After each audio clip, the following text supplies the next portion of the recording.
So those who are preparing for the 2026 prelims examination, उनके लिए अभी जो है लगभग अप्रोक्सीमेटली 60 डेज बचा है, 60 डेज के आसपास है। इसमें वरी होने की ज़रूरत नहीं है, ना टेंशन लेने की ज़रूरत है। डेफिनेटली बोलना आसान है, बट जो आदमी जो दो aspirant who are serious about the preparation, definitely they are facing the lot of challenges during this the preparation, and ये वक्त एंजाइटी बढ़ ही जाता है इस वक्त में। लेकिन उस एंजाइटी को साइड रखते हुए रेशनल वे में सोचने की ज़रूरत है, रेशनल वे में तैयार करने की ज़रूरत है। और I think 60 days still enough. ऐसा नहीं आज से जो स्टार्ट करेंगे उनके लिए, अगर जो ने पढ़ाई शुरू कर दी थी उनके लिए 2 महीने मतलब 60 डेज काफ़ी है प्रीलिम्स क्रैक करने के लिए, ठीक है। तो लेकिन इस दौरान क्या करने की ज़रूरत है, क्योंकि बहुत सारी चीज़ें होती है। कई बार हम इंफॉर्मेशन को गैदर कर पढ़ते हैं बट उसको भूल जाते हैं। भूलते क्यों हैं? क्योंकि we are not focusing on the information, we are not concentrating on the information, we are just going through the information again and again. बार बार जाने से इंफॉर्मेशन कंसोलिडेट नहीं हो पाएगा unless and until you will think about that information. इसके लिए क्या है कि best way to prevent forgetting is over learning, पहली बात। दूसरी बात क्या है कि आपको पढ़ने के साथ साथ उन इंफॉर्मेशन को रिकॉल करना है। उसके लिए दूसरी थर्ड पॉइंट क्या है कि बेस्ट थिंग है कि उस इंफॉर्मेशन को थोड़ा सोचना भी है कि मैंने क्या पढ़ा है। अगर ये सब प्रोसेस आप करते हैं, मतलब होल डेज आप पढ़ने के बाद अगर सपोज आप शांति से उस इंफॉर्मेशन को एक बार सोच लेते हैं, then it will definitely enter in your long term memory, जो कहते हैं कि शॉर्ट टर्म मेमोरी और लॉन्ग टर्म मेमोरी, ठीक है। तो इस इंफॉर्मेशन को कंसोलिडेट करने की भी ज़रूरत है। और उसके अलावा थर्ड पॉइंट क्या है कि नेक्स्ट पॉइंट इज कि नए इंफॉर्मेशन को गैदर करने की ज़रूरत है। नए मार्केट में ना बहुत सारी चीज़ें थ्रो की जाएगी मार्केट में कि ये मैगजीन आ गया, ये करेंट अफेयर के बुक आ गए और ये वो, उन सब चीज़ों पे डाइवर्ट होने की ज़रूरत नहीं है। Instead of that what ever you have already red, just recall, revise and consolidate the information. Third next point is के प्रीलिम्स से दूसरी तरह से अगर माना जाए तो it's not a very big task. Second क्यों? क्योंकि इसमें एक सबसे बड़ी चीज़ है कि देयर आर ऑप्शंस अवेलेबल और उसको क्या कर सकते हैं, पहचान कौन। So it is a game of recognition. आप उस इंफॉर्मेशन को रिकॉग्नाइज करो, मतलब कि अगर आपके पास 4 पॉइंट्स दिए हुए हैं, 4 ऑप्शंस दिए हुए हैं, तो इट इज़ अ वे, अगर आप कभी भी पढ़ा है तो इट विल हेल्प यू। और even the option is providing the stimulus to recognize the options, recognize the options, okay? So definitely it is a very easy game। अगर सपोज अगर आपके पास कोई इंफॉर्मेशन नहीं होता, आप कहता कि ये इसका आंसर बताओ, तो क्या होता। लेकिन यहाँ क्या है, 4 ऑप्शंस हैं। अगर आपने पहले कभी उस इंफॉर्मेशन को देखा है तो it will help you a lot, it is helping to recognise the correct answer. तो और फोर्थ तो आपको पता है elimination is the last thing, लेकिन there is playing very important role, क्योंकि युद्ध में जीतना पहला बात है, अब किस तरीके से जीत रहे हैं वो सेकेंडरी मैटर है। तो यहाँ पे इधर पहला कोशिश होना चाहिए कि इन्फॉर्मेशन हमारे पास होना चाहिए, उस चारों इन्फॉर्मेशन को आप समझने की कोशिश करो। अगर उसमें 1 2 3 और if you are getting the chance to eliminate the information, eliminate the option, that definitely you will play the role, you will play the game by play the game of elimination also, ठीक है। तो इन सब बातों को ध्यान रखते हुए you have to focus on the information, consolidate the information, prevent the outside जो मटेरियल है जो कि अपने टेबल पे आने ही नहीं देना है। और फोर्थ चीज नेक्स्ट चीज क्या है कि अभी के समय में सही तरीके से सही जगह पे फोकस करना है, ठीक है। Like you have to create a zone. again I'm passing the same statement, you have to create a zone। Zone का मतलब क्या होता है, जोन जैसे ये आपका जोन है। इस जोन में आपने सपोज पॉलिटी पढ़ा है, पॉलिटी, ठीक। पॉलिटी में आपने फंडामेंटल राइट्स पढ़ लिए, फंडामेंटल ड्यूटीज पढ़ लिए, ठीक है, डीपीएसपी पढ़ लिया, पार्लियामेंट पढ़ लिया, पार्लियामेंट पढ़ लिया, प्रेसिडेंट पढ़ लिया, सपोज जो भी है एक्सेट्रा। इसमें आपने हिस्ट्री है सपोज, इसमें बुद्धिज्म पढ़ लिया, जैनिज्म। अब क्या है एक्चुअली ये जो है ये क्रिएट कर रहा है जोन। ये जोन का मतलब क्या है कि अगर आपने कोई भी बुक पढ़ा है, सपोज आपने एनसीईआरटी पढ़ी है, और लक्ष्मीकांत के लिए वेरी फेमस बुक हर स्टूडेंट के पास होता है जनरली, वो है लक्ष्मीकांत प्यारेलाल, लक्ष्मीकांत प्यारेलाल, ठीक। अगर लक्ष्मीकांत की बात करें, अगर आपने लक्ष्मीकांत ही पढ़ा है, तो अगर इस बुक से फंडामेंटल राइट पढ़ा है और वो इंफॉर्मेशन जो यूपीएससी ने क्वेश्चन में पूछा, अगर इसको कवर कर रहा है और still you are not in a situation to crack the question, then it is your problem. तो पहले हम इसको क्रिएट करेंगे, इस जोन को, कि अगर हमने लक्ष्मीकांत प्यारेलाल पढ़ा है या एनसीईआरटी पढ़ा है और उससे क्वेश्चन आ रहा है, तो ये क्वेश्चन बचना नहीं चाहिए। कि मतलब है कि अगर तुम इस जोन में आओगे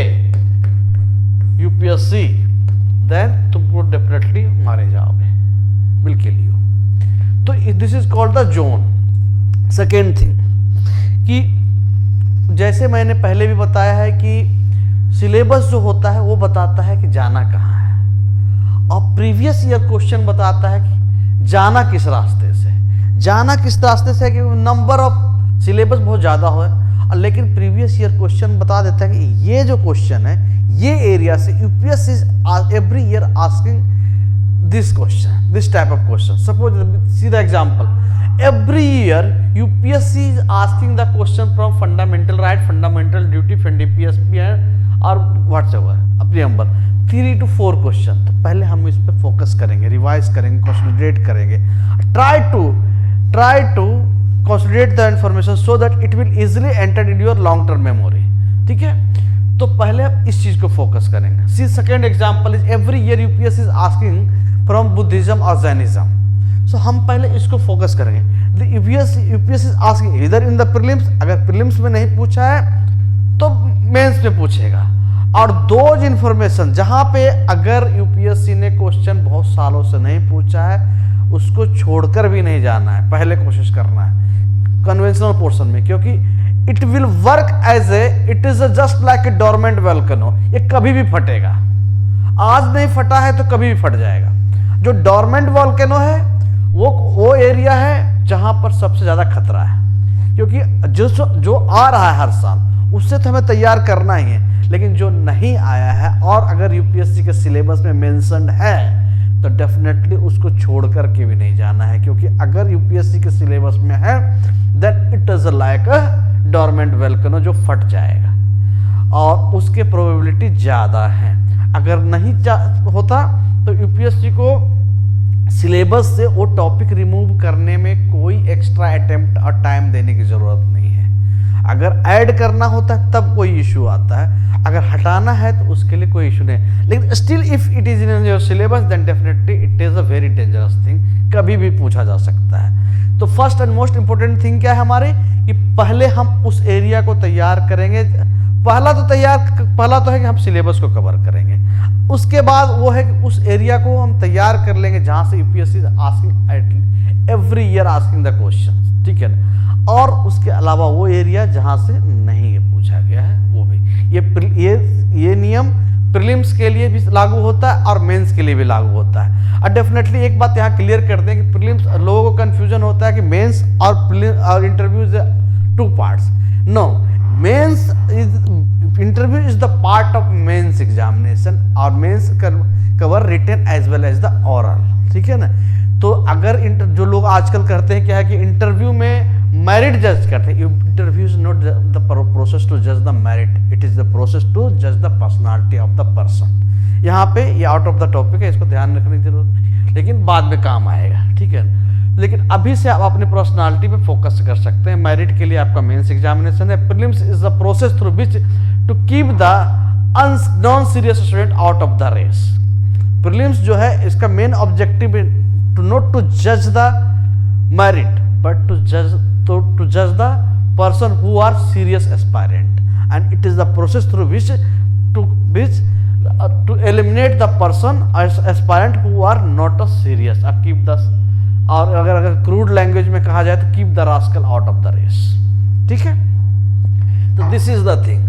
नेक्स्ट कि अब क्या है कि अगर ड्यूरिंग द प्रिपरेशन अगर आपको सही तरीके से जाना है तो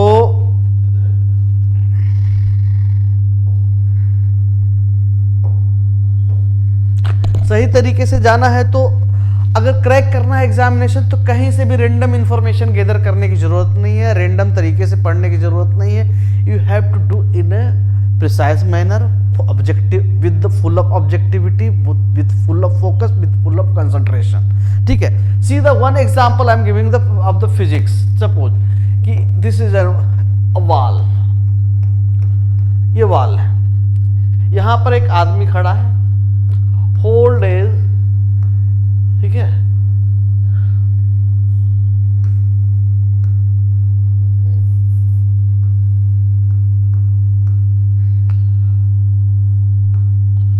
ठीक है, whole day he is pressing the wall,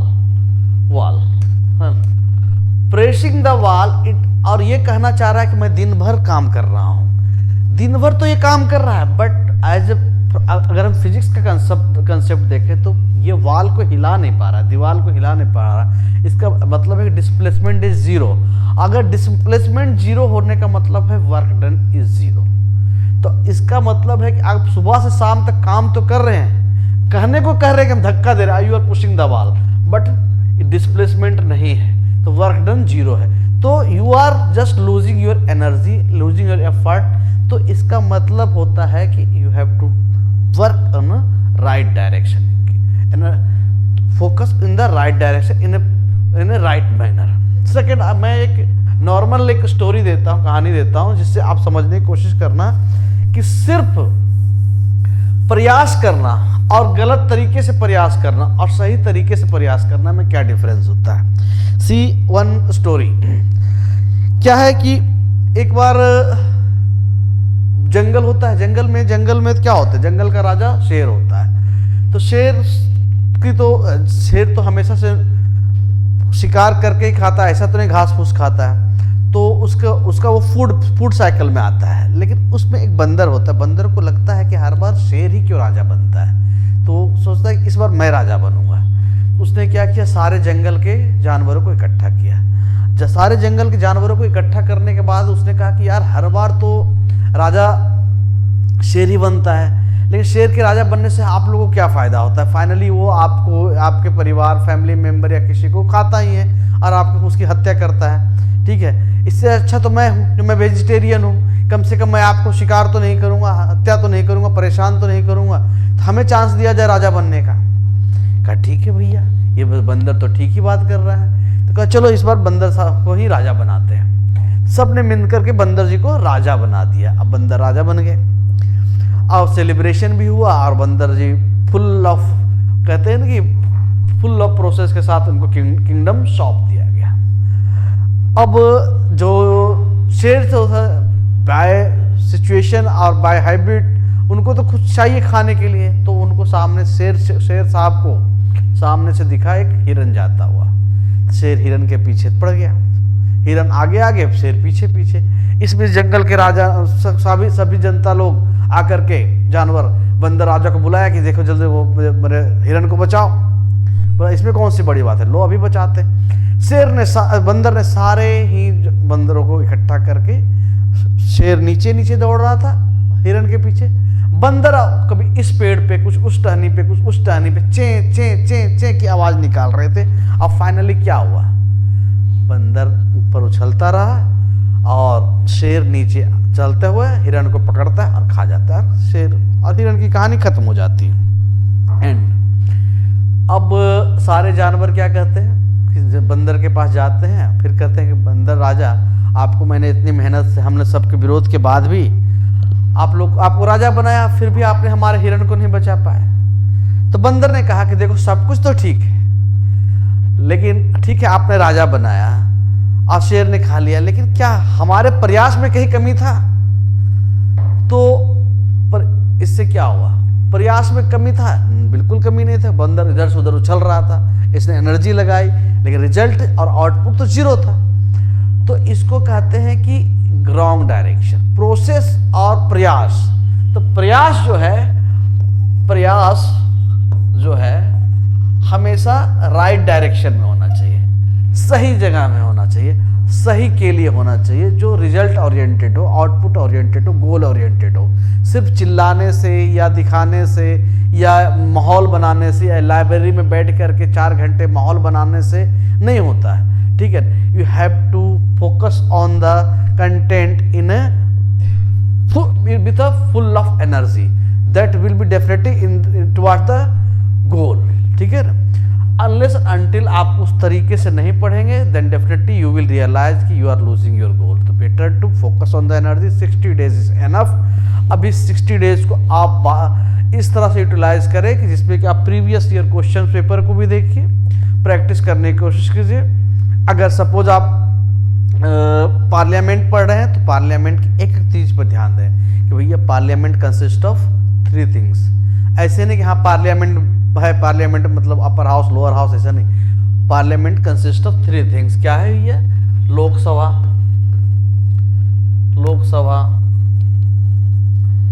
Rajya Sabha, okay, and plus president. तो अगर ये 3 चीजों के मिलने से बना है तो इसके कंसेप्ट में भी जाने की जरूरत है कि ये 3 चीजों से ही मिलकर क्यों बना है। लोकसभा और राज्यसभा के अलावा प्रेसिडेंट की क्यों जरूरत पड़ती है? क्योंकि no bill become an act unless it will get the assent of the president. Why president? President is not the head of the government but president is the head of the state. Head of the state means he or she is not only representing the part of member of the government side but representing all the member of the parliament, whether it is in the ruling party or whether it is from opposition. So this is the way through which you can focus on the information or the content. और इसके लिए क्या है? You have to focus on in between the line of the information. ठीक है? तो इस तरह से हम पढ़ाई करेंगे। अब पढ़ने के बाद हम इसको कोशिश करेंगे कि अगर किसी को लगता है कि प्रीलिम्स के ऑप्शंस में दिक्कतें आ रही है, उनको पे आप एनालाइज करें। हर ऑप्शंस को एनालाइज करने की ज़रूरत है। उस ऑप्शंस को एनालाइज करने के बाद उस पर क्यों सही हुआ और क्यों गलत हुआ। सही हो गया तो आगे बढ़ने की ज़रूरत नहीं है। क्या आपने जो सही मारा वो कहीं तुक्का था या सही प्रोसेस था, उसको भी एनालाइज करो। इसमें आपको जरूरी नहीं है कि 100 क्वेश्चन पे ही जाना है। अगर 60 क्वेश्चंस पे भी अगर करेक्ट मार रहे हैं consistently, definitely you will get the result. लेकिन 50 कट ऑफ काफ़ी होता है, लेकिन आपको 60 का टारगेट लेकर रखना है ताकि आपको प्रीलिम्स के बाद ये दिमाग में टेंशन ना आए कि भाई मेरा मेंस लिखना है या नहीं लिखना है। अगर ये कन्फ्यूजन रहेगा तो you will going to lose the mains, अगर प्रीलिम्स हुआ तो भी। इसलिए बेहतर है कि प्रीलिम्स में थोड़ा सा एज लेकर रखना पड़ेगा। ठीक है? Okay, thank you.